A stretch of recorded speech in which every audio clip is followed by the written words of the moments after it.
The Sound Off Podcast. The show about podcast and broadcast. Starts now. This week I'm speaking with Chris Myers, who's worked at the Beat in Vancouver, a few places in Saskatchewan, and a few places in Edmonton. Recently, Chris was caught up in the layoffs from Harvard Broadcasting. Now, I'm never really sure if in-between opportunities is the right time to bring someone on the show. But you know what? It is. I saw that Chris made a really kind gesture soliciting audio from talent for feedback via Twitter. Doesn't matter if it was podcast or broadcast. You can connect with Chris if you want to take him up on his offer. Send him something. He'll give you a little feedback. Info's on the episode page at soundoffpodcast.com. Now, Chris Myers joins me from Edmonton, Alberta, home of the recently eliminated Edmonton Oilers. My career started 30 years ago, 1993. I graduated from CHIT Broadcasting School in Edmonton, Mel Stevenson. And I got my first gig at CKCK in Regina. It was all oldies at the time. I was doing weekends. And, you know, I was the weekend talent at the time. I wasn't getting air checks. I wasn't getting groomed for anything. So I just felt like it was just a big waste, really. And I really wanted to do top 40 radio at the time. And in Canada, there just wasn't a lot of options for a guy like me. So I looked south and I started sending out demos to the US, to every medium market, small market that had a top 40 station. And I got an offer actually from a station in Laramie, Wyoming, Power 103. And I was told that, hey, as long as they're offering you a job, no issues, no problems. Well, there were problems. And, obviously I couldn't work there. So Mel Stevenson at the time had closed down his school in Edmonton and started a radio station in Drayton Valley. So I was probably one of Mel's pet students, I would say. And he offered me a job. So I did that for a bit, did a morning show with Kevin Becker. And I was there for, I don't know, maybe about a year or so.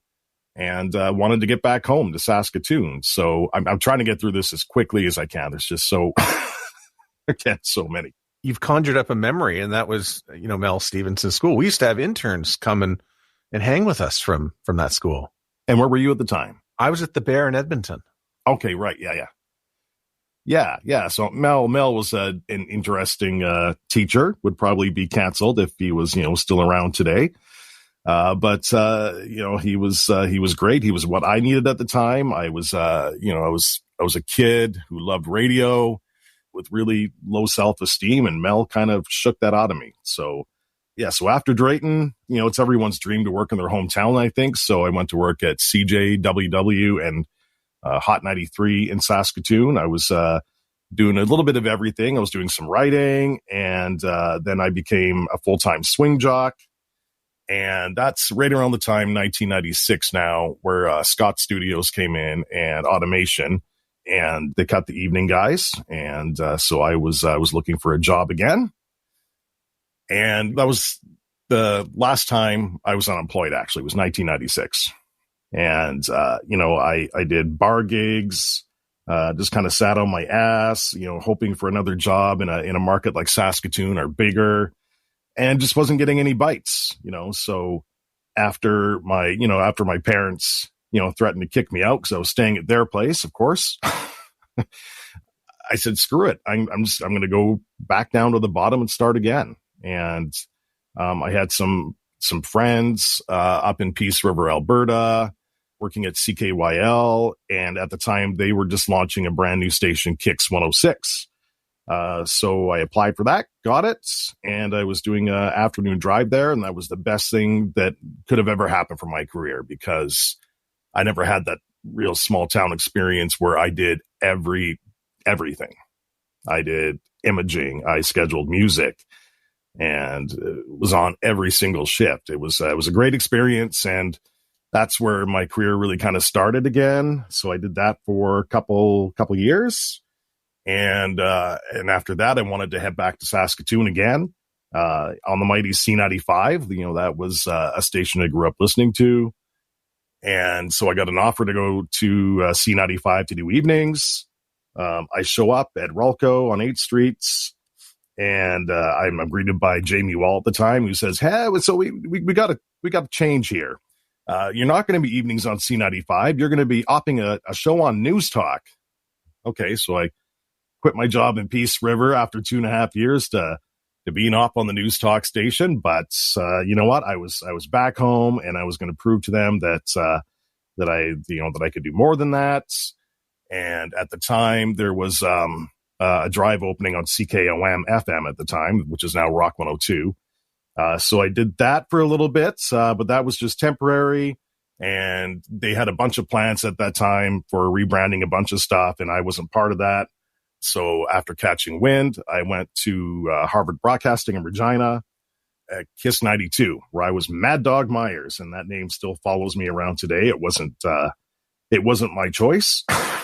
I was given that name, and I didn't want to take it because Toronto obviously had Mad Dog Michaels, and I didn't want to be seen as a copycat, but I didn't really have much of a choice. So I did drive there. Then I went over to mornings, and it was that stint in mornings that was another eye opener in my career.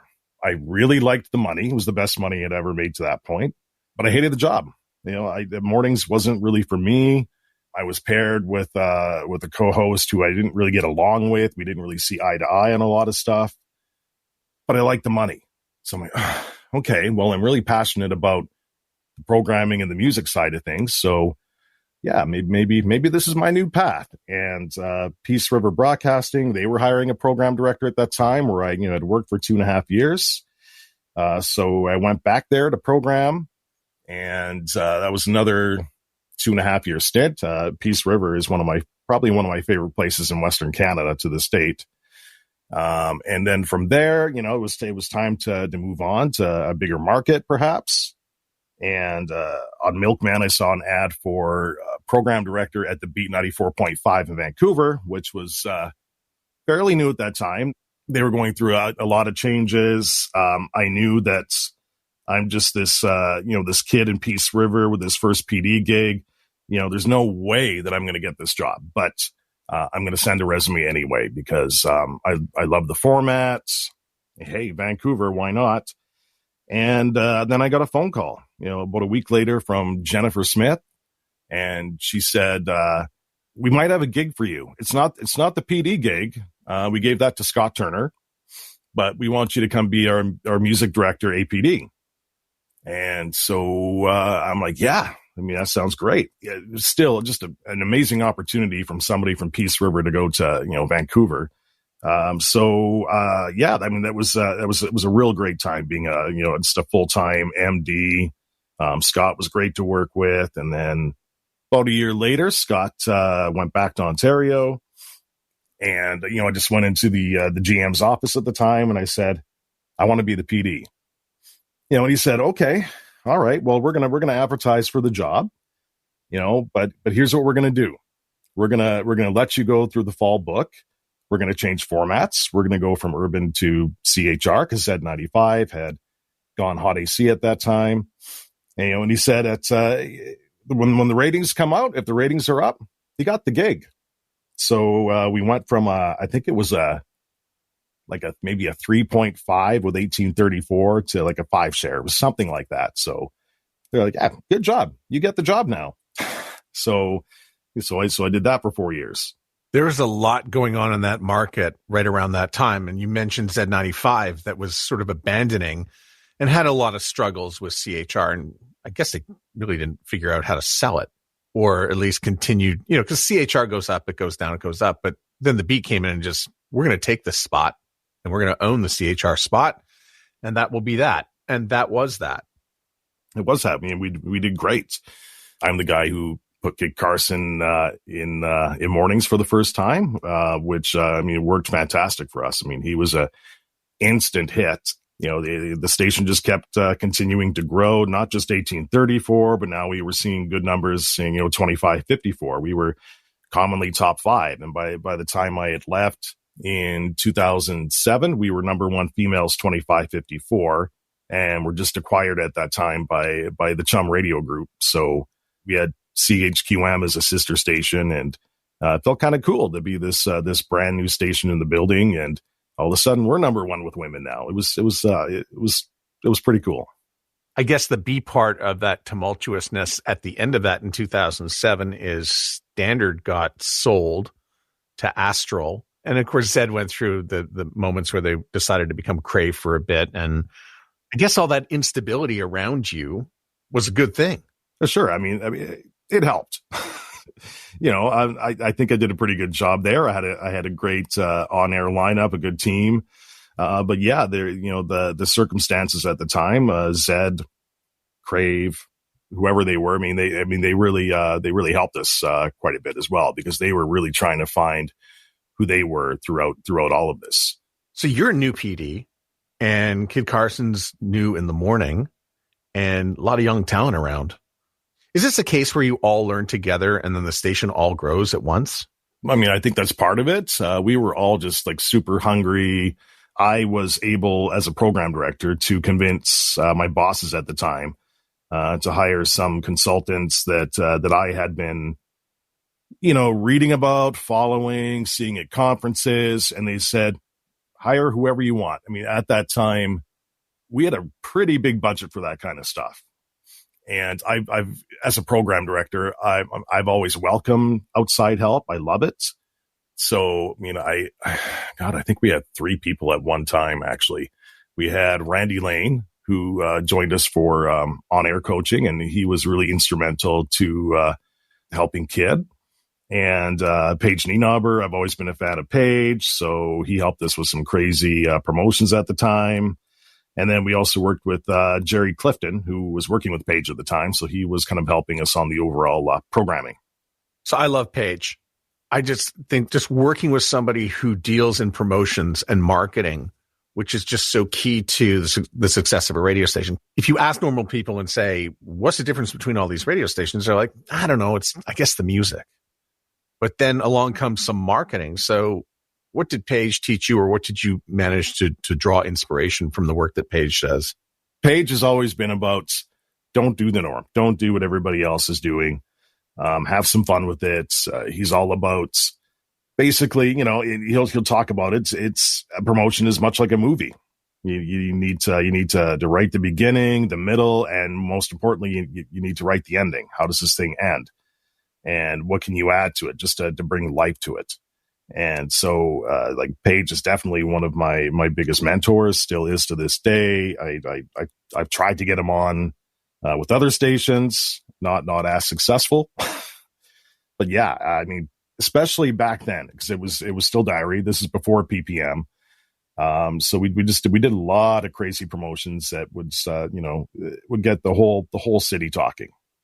If you asked me to name any of them, I would have a hard time remembering. By the way, for anybody who is looking for another podcast to listen to that's a lot shorter than this one, that also talks about radio, but specifically promotions, Paige has a podcast called 3 Radio Promotions in 3 Minutes, and it is free advice. So help yourself to that if you can.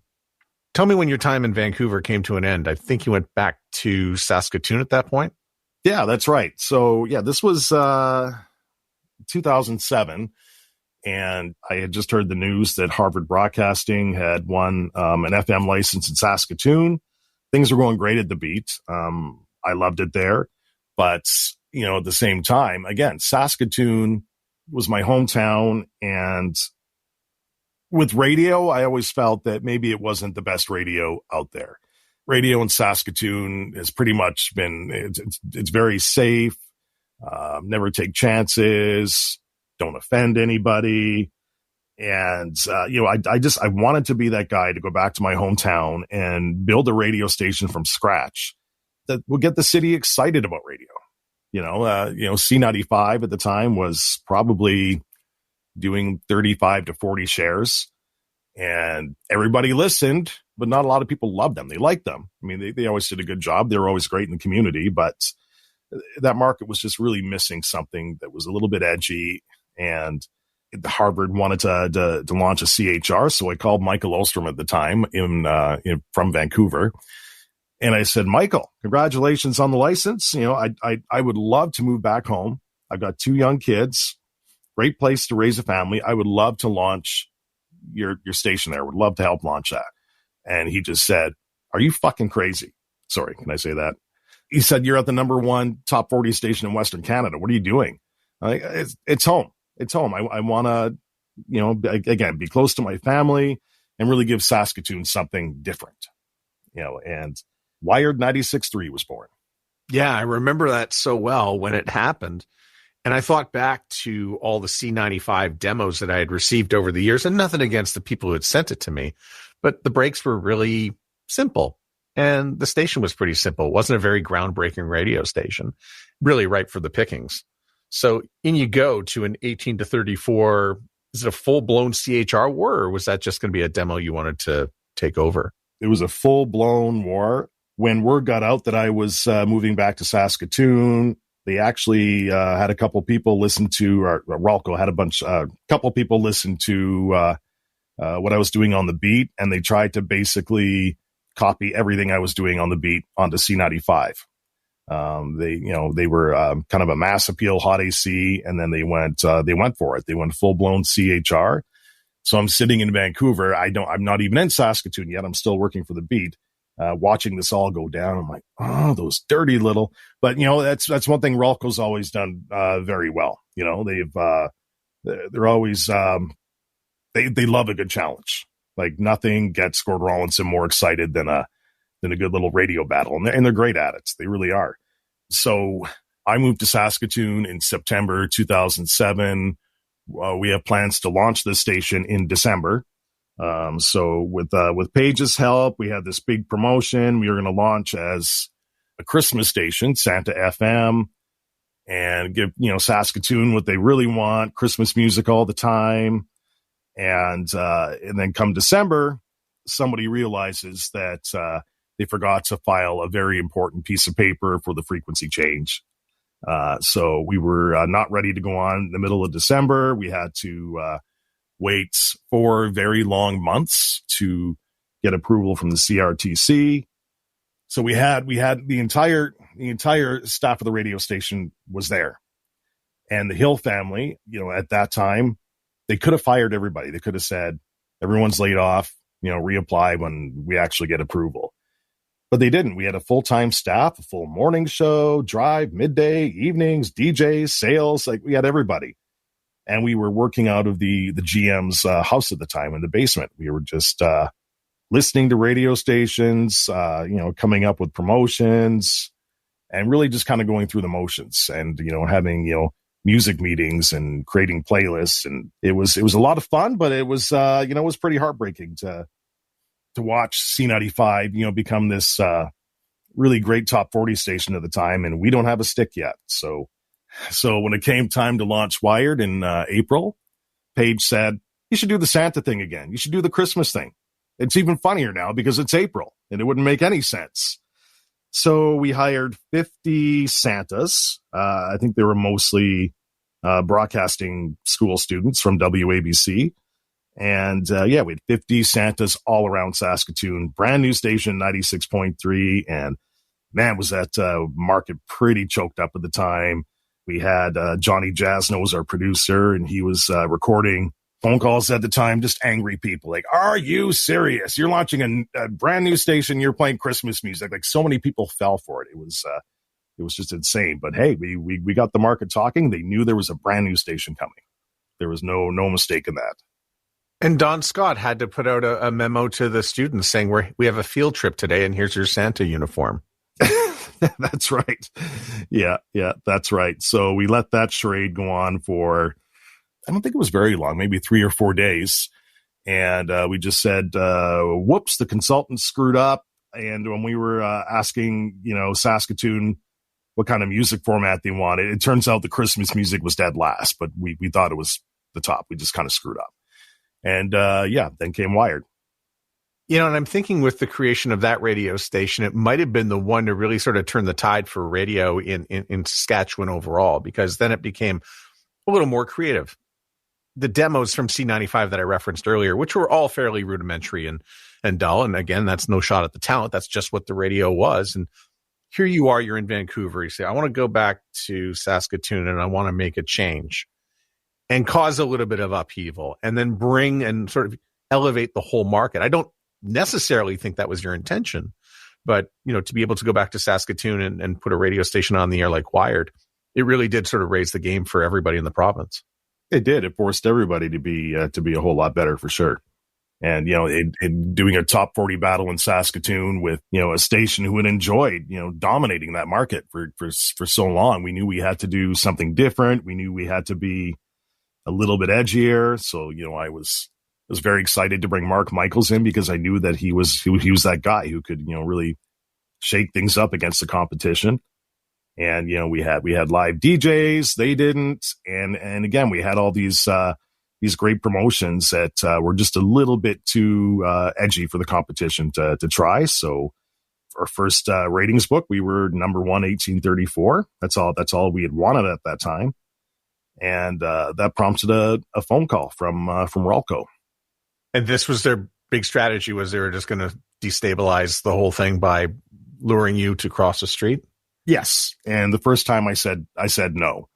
I said, no way. I said, this is just way, way too much fun. And I mean, and they really did back up a money truck. It was an insane offer, but I was so happy at that time working at Wired and for Harvard.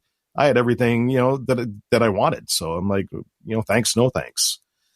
And, probably about a year later, they called again. And, this time I was a little more motivated.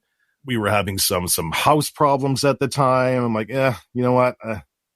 That's a lot of money. I think I actually got to go. And, to this day, I still tell people that was the biggest regret ever in my career, was leaving Harvard at that time to go work for Rawlco. As great as it was, they treated me great. They welcomed me with open arms. But I just really wasn't having as much fun as I did over at Wired. Yeah, I had a little more money, but I did that for 5 years. Programs C95, Rock 102, and Z99 on and off. That's a long time to be not having as much fun as another place. I think 3 years would be the cap on that. Yeah, but again, at the end of the day, it's not just about fun. I mean, you do need some money to have fun, I guess. You also had to manage Z99 in Regina too, right? That's right. Yeah. Yeah. Yep. So, I mean, that wasn't too bad. I lived pretty close to the airport, and they would actually fly me down on this, whatever it was, a 9-seater plane. So that was every Wednesday. It was a lot looking back, but in my most recent situation at Harvard, I was also programming 3 stations as well. I guess my point was that it seemed very avant-garde to be doing 3 stations back in 2006 and 7. Maybe not so much if for some, but I thought maybe back then you had to have multiple stations. It definitely was a lot for sure. And Z99 is, just like C95 has always dominated that market as well. So it was a pretty big station, some big talent there as well. So yeah, I had a pretty full plate for sure. Is that 9-seater? Is that a commercial jet? All I know is that I got a free beer on the way back home. This station had they had a contra deal, obviously, that paid for that. Did you get the same seat every time? Yeah, and I think the best moment was we were delayed once. It was a pretty snowy, icy day, and I actually look out my window and I see people behind the plane pushing it because it's stuck. Yeah, we're in Saskatchewan. Transcription of the Sound Off podcast is powered by the You May Also Like podcast, the show about people, places, and things. Follow the show on your favorite podcast app or at youmayalsolike.net. The Sound Off podcast supports podcasting 2.0, so feel free to send us a boost if you're listening on a newer podcast app. If you don't have a newer podcast app, you can get one at newpodcastapps.com. So Saskatchewan is thought of as being a very safe and simple province, and you'd think the radio was the same, and then in the end we find out it's not. That's right. After being at C95 for 5 years, Wired had flipped to Cruise. They were the first Cruise. Andy Ross came and put the classic hits format in, which was definitely the smart thing to do. And and they say, we're not going to continue to fight for 1834s. Let's go adult 2554, which of course prompted Rawlco to kind of change the strategies on both of their FMs as well. So things got pretty stale, kind of boring, and I got a phone call from David Corey, who was running Bell at the time, and he was in Saskatoon for a country conference, so I went for breakfast with him. Shortly after was talking to Pat Cardinal, and they brought me to Edmonton to be the program director of Virgin. So I have a few questions about this one. Okay. Notably because I've been in the building before, but I've always been curious about Virgin in Edmonton and why it never got traction in the market. Right. I'll preface, but formerly 104.9 was a juggernaut AC radio station. And then one day, I think precipitated by PPM and the numbers sort of surrounding AC radio, they move it to CHR. They put the Virgin label on it at some point. It's never really caught on the way you would expect a Virgin brand to. No. I mean, you're right. It still hasn't. We had done some research, and I think there were issues with the Virgin brand in general. Just listeners knew that it wasn't really an Edmonton product, that it was this international thing. Obviously, there were, a lot of talent changes. They really expected Pepper and Dillon to drive this station to be a top tier station. At the time, they thought maybe they could do this without promoting them. So, Pepper and Dillon at the time would run into people on the street. They would say, I really miss you guys. I wish you were still on the bounce. And they'd be like, well, we're on 104.9. And like, nobody knew. I remember being in a boardroom with all the big wigs, David Corey, obviously there, and Pat Cardinal. And as a group, we're looking at this research that says that Pepper and Dillon should be the number 2 morning show behind Crash and Mars in this market by a long shot. So we all agree, hands in, we're betting all our money on Pepper and Dillon, and we're going to go all the way in. Fast forward, maybe about a month later, I get a phone call. Yeah, we've changed our mind. We're going to let them go. We had a consultant listen to them, and he doesn't think they're right for the station. So we're gonna try something new. I was the bad guy in all of it. I was actually instructed that I had to go into the control room and then fire them. The frustrating part was being part of a strategic meeting where everybody agrees that this is the hill we die on. Pepper and Dillon, we're going for it. And then a month later to say, we changed our mind. That was disheartening. Just talking about this, I miss Pat Cardinal. I mean, Pat was an idol of mine. I, would go to Power 92 probably once every couple months and just, out of the blue, just ask for Pat Cardinal, give him a tape. I always wanted to work for him. So that was definitely part of the decision to leave Saskatoon and go to Edmonton was to work with Pat. And I think it was maybe about a month later, he, pulls me and Vav into the office and, tells us about his cancer and that it's terminal. He doesn't have very long. So it was another hard day. Yeah. It was pancreatic cancer. That's right. I mentioned that just because my dad passed of that. So it's, I think once you've experienced it, you kind of know what it's all about. And it was, it's heart-wrenching. And I still miss him today. And I know a lot of people who listen to this podcast speak of Pat and mark him down for a 5 when it comes to golf. Yeah, well, that's right. It was such a dream to work with a GM like Pat, who was not just a radio programmer, but he loved Top 40. He was very passionate about CHR, as was I. And very sad day when I wasn't able to work with Pat anymore.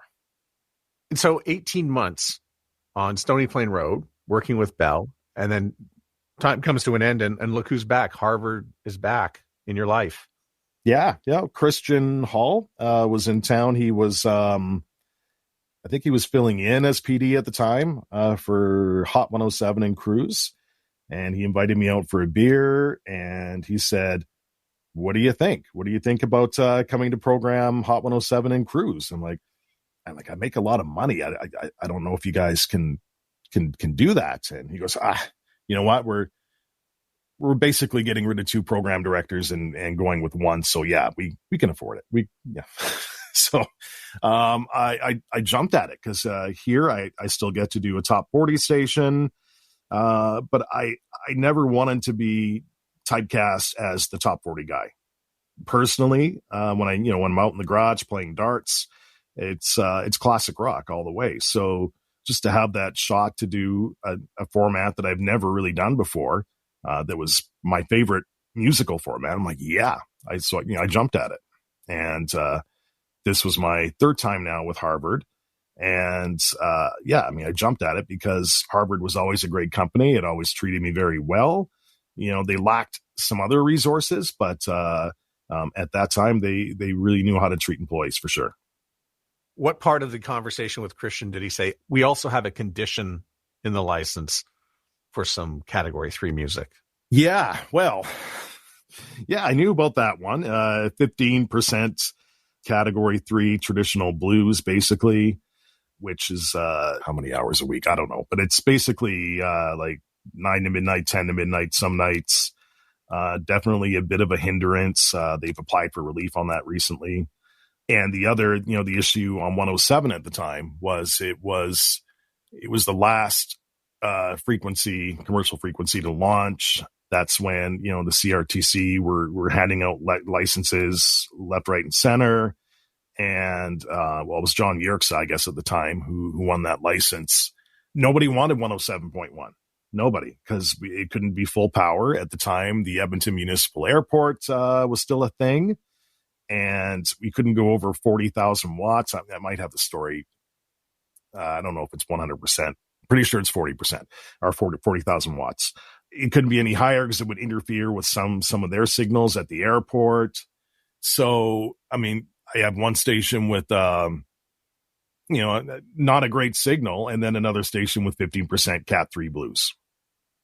I should have mentioned earlier when we were talking about Virgin, and just talked about the CHR landscape at that time. Who was involved with CHR music? There was Hot 107, Virgin. Would have been the Bounce at the time, and Virgin. Yeah, there were 3 of us.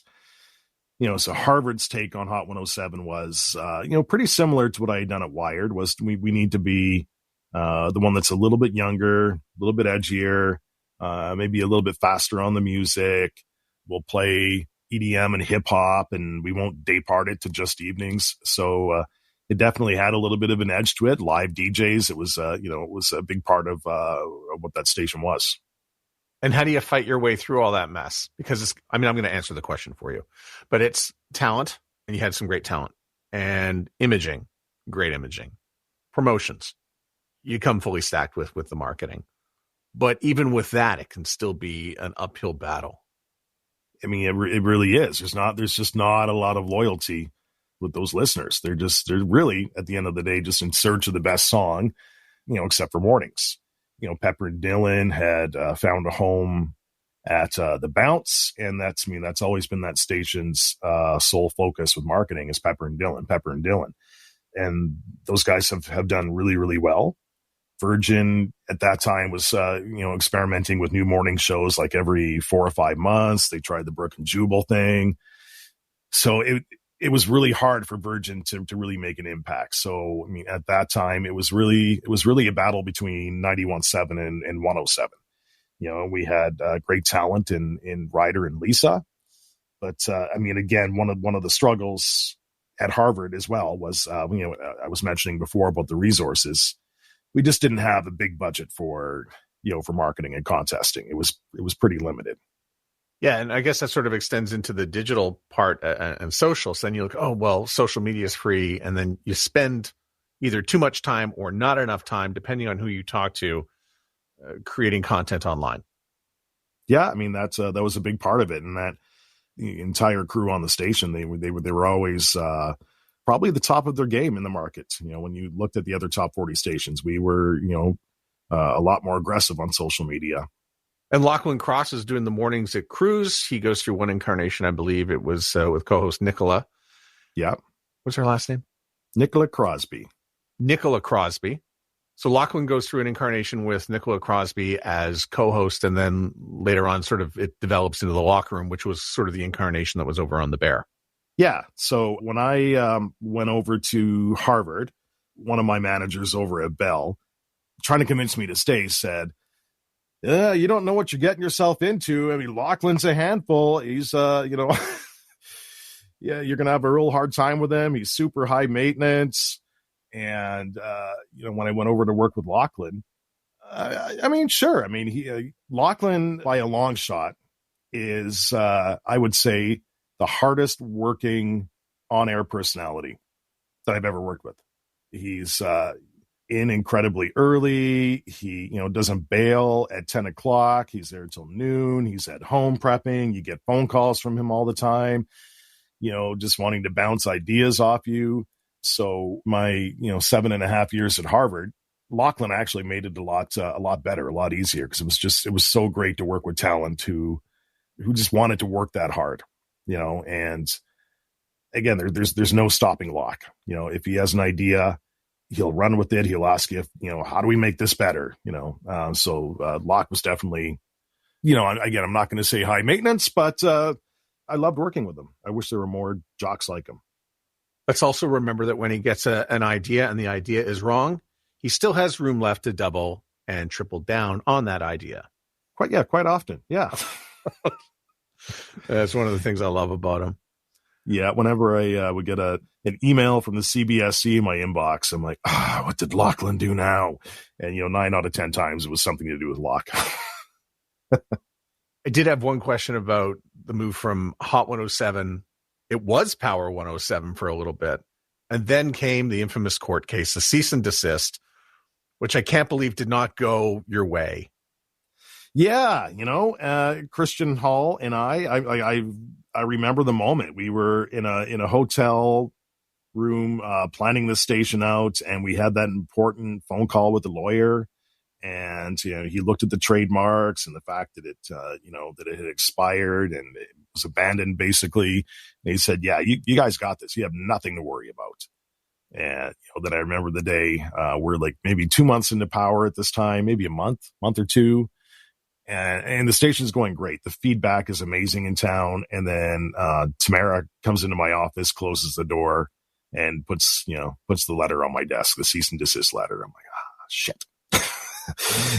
And we went through with it. We were, we were gonna fight the cease and desist. Obviously that ended up going to court, not in our favor. We could have continued, we could have appealed, but at this time, the Hill family just said, "No, we spent enough on this. Come up with a new name." So, and that's when Play came in. And I totally understand that as a radio owner. I guess if I were in court, I would be a terrible lawyer because I'd just be looking at the judge and I'd just say, "They're not even fucking using it. They gave it up. They abandoned it. What are you doing? At least let the station use it, and then you can have the discussion to fight it out in court." That's right, yeah. It just sort of said to me that this judge just had no concept of the business, the medium, even right to the level of trademarking. I don't even understand how you could even say, "Oh, well, it was like 20 years ago, it was called Power 92, but we're called Power 107, but they haven't used Power 92 in over a decade. And somehow that's a problem." Yeah, I think some of the issues that were pointed out were some of the tributes that we were doing at that time. Having Gary James host a countdown, and right down to the logo. The logo was pretty close. We got a jingle package that resembled their jingles. So I think that's kind of what really screwed that up. And looking back at it now, I guess that's sort of the power of audio. It sounds like something that used to be in the market, and perhaps that judge was a fan of the radio station and saying, "Oh yeah, this is bringing back memories for me." Totally trademark infringement. Yeah, right. Yeah.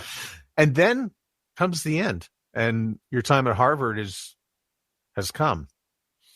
Yeah. So that was a shock. That was kind of out of nowhere. The company had gone through some changes at the very top.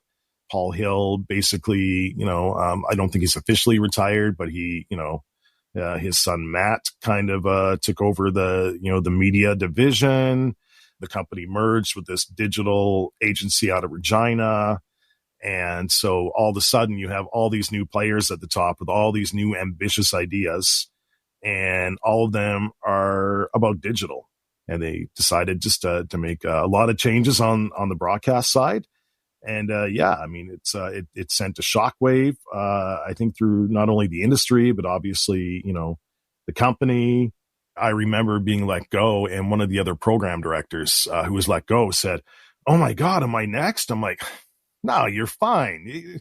They need you. They can't have nobody in your market. I mean, you're fine. Your job is 100% safe." And then, of course, he calls me a couple days later, and he was turfed, and so was the other program director in Regina. So that market has 0 program directors for 3 stations.